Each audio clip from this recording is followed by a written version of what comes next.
दर्शकों, आपकी वॉइस में आप सभी का स्वागत है। इस वक्त पूरे देश में एक मुद्दा चरम सीमा पे चल रहा है। उपराष्ट्रपति का मजाक बनाया गया है टीएमसी के सांसद अश्विनी बनर्जी के द्वारा। विपक्ष जहां इसे कह रहे हैं कि मिमिक्री एक नॉर्मल बात है, वहीं अगर देखा जाए देश हित में और सम्मान के तौर पे देखा जाए उपराष्ट्रपति के लिए, तो इसे एक दुर्भाग्यपूर्ण बताया जा रहा है। अलग अलग लोगों की अलग अलग राय है और हमारे साथ इस वक्त मौजूद है नोएडा में गणेश जाटव जी, जो भाजपा के वरिष्ठ नेता है। उनसे हम बात करने वाले हैं इस विषय पे, वो अपनी क्या राय देते हैं। सर नमस्कार, स्वागत है। धन्यवाद। देखिए, विपक्ष अपनी सारी मर्यादाएं भूल चुका है और जिस तरीके से राष्ट्रपति जी का अपमान करा गया है, उपहास उड़ाया गया है, इससे प्रतीत होता है कि जो विपक्ष है वो संवैधानिक प्रक्रिया में अपनी नैतिकता नहीं रखता है।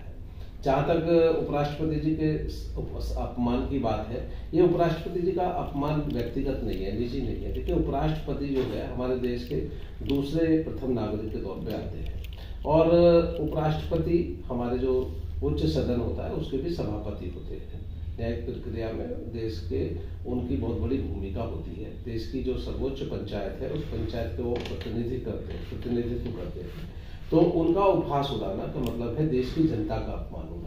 जिस तरीके से उनका अपमान किया गया है एक सांसद के माध्यम से और विपक्षी पार्टी के जो सबसे बड़े लीडर हैं उनके माध्यम से उसका एक रील बनाना और आज के दिन में जो आधुनिक स्तर से जो सोशल मीडिया के माध्यम है उसका प्रचार प्रसार करना, मैं समझता हूँ कि ये नैतिकता की सारी हदों को तोड़ने का एक। देखिए, राहुल गांधी जी की बात है, खुद वो लोगों के बीच एक मिमिक्री बन के रह जाते हैं। किसी भी मुद्दे को उठाते हैं तो वो खुद ही मजाक बन जाते हैं। ऐसे में एक और इस तरह का सवाल उठाना और एक विपक्ष का एक उनको मजबूत नेता माना जा रहा है, इस तरह की जो मंद बुद्धि वाला काम जो किया जा रहा है, उससे क्या फर्क पड़ेगा लोगों को? देखिए, लोग आप तो खुद ही उसका आकलन कर रहे हैं। अभी आपने देखा ना, 3 राज्यों के अंदर जो चुनाव हुए, प्रचंड बहुमत के साथ में लोगों ने मोदी जी के अंदर अपनी आस्था जताई है। और अभी आप पूरे देश में आम चुनाव होने वाला है, माननीय मोदी जी के नेतृत्व में उस चुनाव को भारतीय जनता पार्टी तो लड़ेगी ही और देश की जनता अपना मन बता चुकी है कि अब की बार मोदी जी को प्रचंड बहुमत के साथ में इस बार तीसरी बार उनको प्रधानमंत्री बनाएंगे। तो लोगों ने जो आकलन उनके बारे में पहले से ही कर रखा है, वो गंभीर किसी विषय के लिए नहीं है। हर विषय को वो जब भी जनता के बीच रखते हैं तो खुद ही एक मजाक बन के रह जाते हैं। तो वो अपना प्रदर्शन स्वयं अपने आप करते हैं, तो उनका आकलन तो जनता करेगी। उसका रिजल्ट जो है जनता दे रही है कि भारतीय जनता पार्टी को और नरेंद्र मोदी जी को इतना प्यार और कांग्रेस पार्टी का जो बहिष्कार हो रहा है, तो वो इसी का एक नतीजा है। देखिए, 24 का चुनाव की बात की आपने, चुनाव नजदीक है और राहुल गांधी की जिस तरीके की हरकतें की है वाकई शर्मिंदगी वाली है। एक ऊंचे पद पे बैठे व्यक्ति को, जो दूसरे व्यक्ति है हमारे राष्ट्र के, उनके लिए इस तरह के मिमिक्री बनाना उचित नहीं है। और उनको बहुत से जो विपक्ष के नेता है वो नॉर्मल बात ले रहे हैं और इसमें बात आ गई है 24 की। और अभी जो है यूपी में उनका जो यात्रा निकला हुआ है, उसके विषय में आप क्या कहना चाहेंगे? देखिए, उनकी एक यात्रा उससे पहले भी निकली है, मैंने अभी जिक्र भारत जोड़ो यात्रा, अभी यूपी जोड़ो यात्रा जो आया है। मैंने अभी बताया आपको कि जो 3 राज्यों के चुनाव आए हैं उससे पहले भी एक यात्रा भारत जोड़ो यात्रा निकली। आप रिजल्ट देख सकते हैं कि जनता कितनी गंभीर है उनके सारे मुद्दों को लेकर। और अब जो है जो उत्तर प्रदेश के अंदर मैं समझता हूँ कि जो यात्रा निकाल रहे हैं तो वो अपने आप में हंसी का एक पात्र बनने वाले हैं। तो मुझे उसके ऊपर करें, अभी पिछला जो चुनाव हुआ था, जो 2019 में हुआ था, जनता ने जो है उन्हें स्वयं नकारा और अब 2024 का चुनाव होने वाला है तो जनता स्वयं उसका रिजल्ट सामने देने वाली है। पिछली बार एक आई थी, अब की बार वो भी नहीं आई। तो आप समझ सकते हैं कि जो यात्रा है इनसे कुछ नहीं होता और देश की जनता समझती है कि जहाँ प्रधानमंत्री जी की बात आती है सबको सम्मान देने की, सबको अधिकार देने की, तो वो जनता के सामने है। आज विकसित भारत यात्रा के माध्यम से आप देख रहे हैं कि जितनी भी योजनाएं हैं सरकार उनको अपने शासन के माध्यम से घर घर तक पहुंचाने का काम कर रही है। आयुष्मान योजना है, उज्ज्वला योजना है, आधार कार्ड का नामांकन है, हमारे जो जितने भी बेरोजगार नौजवान हैं उनके लिए योजना स्टार्टअप इंडिया है, स्टैंड अप इंडिया है।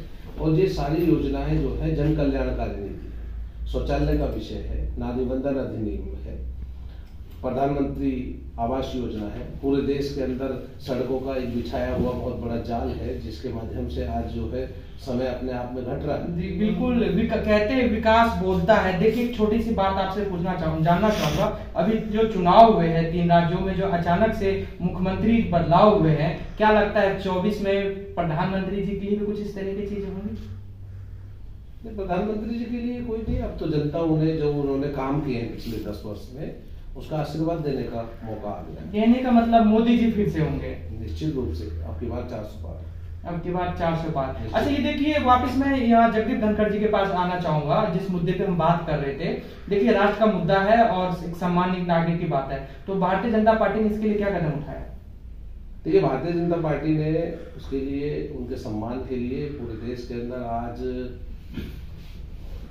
जो एक अपनी तरफ से देश की जनता को एक संदेश दिया है कि माननीय प्रधानमंत्री जो है जगदीश धनखड़ जी का कितना सम्मान करते हैं। जब भी कोई विषय होता है तो उनके विषय को वो सुझाव के रूप में लेते हैं और उसका इम्प्लीमेंट करते हैं।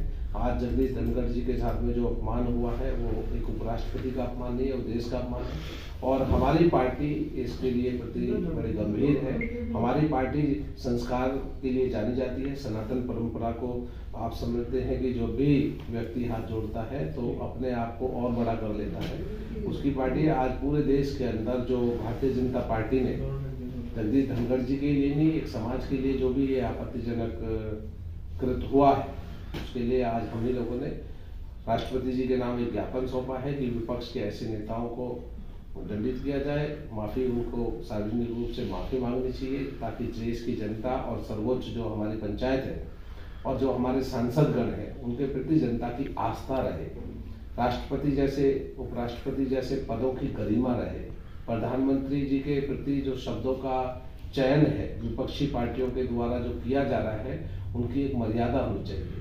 बाबा साहब डॉक्टर भीमराव अंबेडकर जी ने जब संविधान का निर्माण किया तो उसके अंदर संवैधानिक पदों की हमेशा गरिमा को ध्यान में रखते हुए ये नीतिगत फैसले किए थे, जिनका आज विपक्ष तार कर रहा है। जनता इसका 2024 में जवाब देने वाली है। देखिए हमने गणेश जाटव जी से बात किया, वास्तव में मुद्दा गंभीर देखा जाए तो छोटा सा है लेकिन गंभीर भी है कि जो व्यक्ति सर्वोच्च नागरिक का सम्मान नहीं कर सकते वो आम जनता का क्या सम्मान करेंगे। कमेंट्स बॉक्स में आप अपनी बात जरूर रखें। मैं सुशील कुमार आपकी वॉइस के साथ नोएडा।